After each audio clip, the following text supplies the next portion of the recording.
Yes 33। सभापति जी, मैं आपकी इजाज़त से एक महत्वपूर्ण मामला उठाना चाहता हूं। राज्यपाल ने अपनी रिपोर्ट में यह माना है कि जिस दिन अर्थात 26 नवंबर को यह रिपोर्ट की गई, उस दिन भी राव वीरेंद्र सिंह मंत्रिमंडल को विधानसभा में बहुमत का समर्थन प्राप्त था। राज्यपाल ने अपनी रिपोर्ट में कहीं यह नहीं कहा है कि मंत्रिमंडल विधानसभा का बहुमत खो बैठा है, अल्पमत में शासन चला रहा है। अल्पमत शासन चलाने से संविधान के प्रावधानों पर आघात होने की बात समझ में आ सकती है।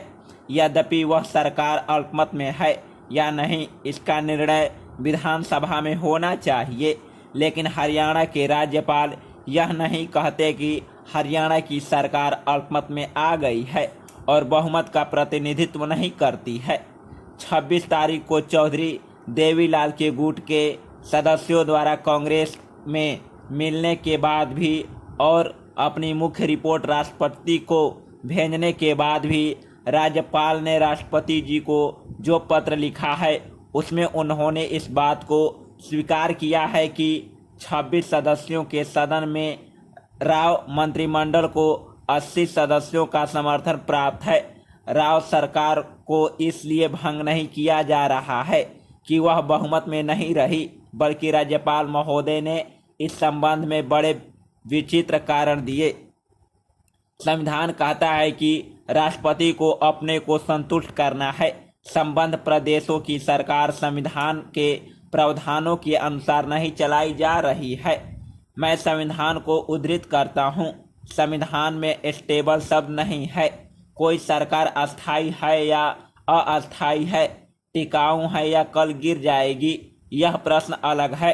किसी राज्यपाल की दृष्टि में कोई सरकार टिकाऊ नहीं है, इसलिए वह राष्ट्रपति को यह सिफारिश नहीं कर सकता कि उस राज्य की विधानसभा भंग कर दी जाए, मंत्रिमंडल समाप्त कर दिया जाए और जनता पर राष्ट्रपति शासन लागू कर दिया जाए। राज्यपाल ने अपनी रिपोर्ट में स्टेबल शब्द जोड़ दिया है, जिसे संविधान के निर्माताओं ने कहीं स्थान नहीं दिया। यह राज्यपाल की अनधिकार चेष्टा है, जिस पर सदन को गंभीरता के साथ विचार करना होगा। संविधान में यह कहा गया है कि अगर कोई राज्य सरकार संविधान के प्रावधानों के अनुसार न चले, राज्यपाल महोदय इस बात के दो कारण देते हैं कि हरियाणा की सरकार संविधान के प्रावधानों के अनुसार नहीं चल रही है। उनमें एक कारण यह है कि सरकार ने अपने संवैधानिक अधिकारों का दुरुपयोग कर मंत्रियों की संख्या बढ़ा ली।